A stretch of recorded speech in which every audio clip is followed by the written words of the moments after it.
Hi everyone, I'm joined here by Unity. So for those that don't know Unity, well, he's now 16 months old. He's Lusitano and he's half brother to Cassidy. They share the same sire. However, he's about the opposite personality wise to Cassidy. So much so that when I went to catch him, I pretty much had to wake him up. As I approached him when he was laying down, he lay down further, and very friendly little horse, very friendly. So we haven't done a lot with him. He's just been in the herd quite happily. Today, I brought him out here so that he could help us just clarify a little bit the difference between steady pressure and driving pressure. The term steady pressure and driving have been used by horsemen for generations, so we're not going to try and reinvent the wheel and call it something else. Often confused because you can use either type of pressure to communicate a movement to a horse. So people might see a movement done and think that is related to how you've asked for it. That's scary, mate. So for example, since I'm right here, if I took this and said, hey, can you follow a feel backwards? You can see there's physical contact. So he is responding to, or not, the physical contact. If I bring my energy up and start driving with some rhythm, what he's actually yielding from here is me. Very different, right? So from a riding point of view, we need them to be very, very good with steady pressure. There's other reasons for that as well. It does affect their brain differently, so we need steady pressure, we need driving pressure. But here, you know, I could draw him towards me as a result of him yielding from steady pressure, but it'd be very difficult to draw him towards me. You're 16 months old, you're not supposed to draw towards, but anyway, that's okay. And you know, without it. So there is a huge difference between those two. If you have a very emotional horse, you're probably better off using a lot of steady pressure. And I'm not saying we wouldn't drive them, but when you drive a horse, you actually bring up emotion. You bring up energy, you bring up emotion. And that's not a bad thing, it's a good thing. They bring their energy up, their emotions come up and down again, and up and down. And that's how you get fitness, is by exercising it. But of course, like everything, you can be overdoing it. So you can be driving them a lot and hustling them here and hustling them there, and pretty quick they get very, very emotional, and they're really in the wrong frame of mind then to learn.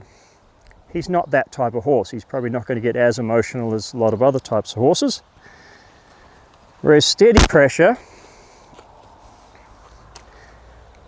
horses are into pressure animals. So if he feels anxious, if he feels worried, when you apply steady pressure, he'll actually deliberately go into it. I say deliberately because it's an instinct that Mother Nature has programmed in there. So that's what he was born with. That's an innate characteristic. If he feels threatened, he's going to go against the pressure, so into steady pressure.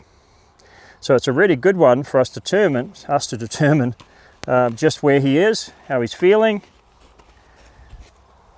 Whereas we can often still get away with driving an anxious horse and bringing her life up and kind of herding them away from us. Okay, you can often get away with that.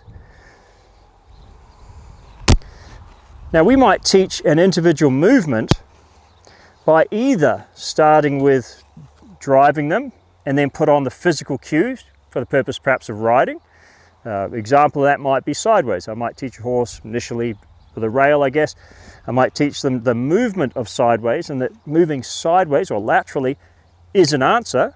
Like, who would have thought you could actually do that and get a release, but we'll teach them that. So now they have it as a behavioral pattern, and then it's simply a matter of putting a cue on it that works when we ride, and that cue will be a steady pressure cue. So that would be one thing we could do. With this particular individual, what I noticed is driving his forehand was kind of difficult. Now, you'd say, well, that's not unusual. Driving the forehand of most horses is difficult when you start. Well, yes, it is, but it got him very emotional, very worried, and a lot of backwards. He understood backwards. He understood hindquarter yield. When I went to drive his forehand, he went backwards, and we did a lot of backwards.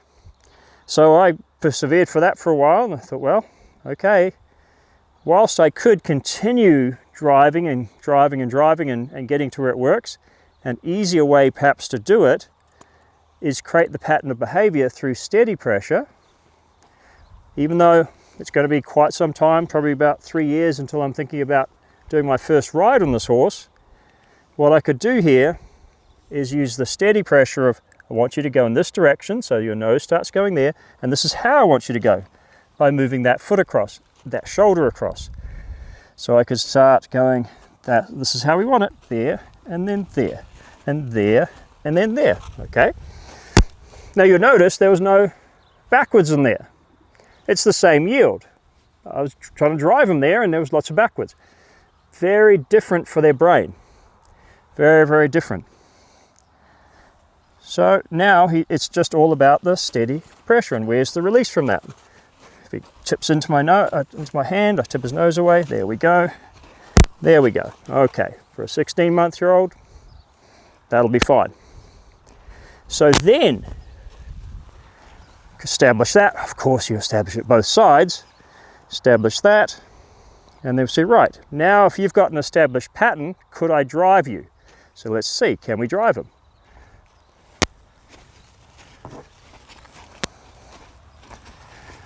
And it actually worked out pretty good. Now, I've done this before. It worked out really quite well for me, as opposed to, you know, driving, him getting more emotional, more confused about it, more worried about it. A little steady pressure, around we went. A few releases there, so one step and then build up from there and build up from there. And pretty quick, when I went to drive him, he went, I understand the pattern, therefore now this is just a different way of doing the pattern. Okay, so that's a little bit of an illustration, I guess, as to why we might use one ahead of the other and how you can integrate. Driving is also primarily used for supporting steady pressure. So if you saw our back up like this, and you'd go, okay, yep, that could be better, couldn't it? But there we are. It's going to be a while till people see us in public, so that's all right. So we can see, there we are, you know, he can back up like that, that's okay. If I wanted more energy, more life from a horse that doesn't have a lot of energy in life, he's not like his big brother, I could do something like this. There's the cue. He understands, make sure he understands the direction first, and then, come on, let's go. And you can see how that brings up energy and it transfers it to his feet. But he had the thought first of backup. Okay, so he already was yielding to it, not particularly well, he was kind of giving to it, I guess. Well done. And then that adds a little bit of giddy up. And you can use that for backwards, forwards, you know, a number of things, sending a horse off somewhere, etc. So we often do have combinations of steady pressure and driving aids at the same time. Or in a sequence of phases, might be a better way of saying that. So there it is, little Unity. So I'm sure you're going to see a lot more of him as his years progress, but he's quite a way away from being started yet. So some of you will know Riley. Riley is actually no relation. Riley's also a half brother to Cassidy, but they have a different sire, whereas he has the same sire. So no relation to him. Riley's now starting to be ridden, but not you, my friend. So that's it. That's your little piece. Thank you for your help. Hope that makes sense. Hope that clarifies, and maybe there's something useful in there for you to help you with your horse.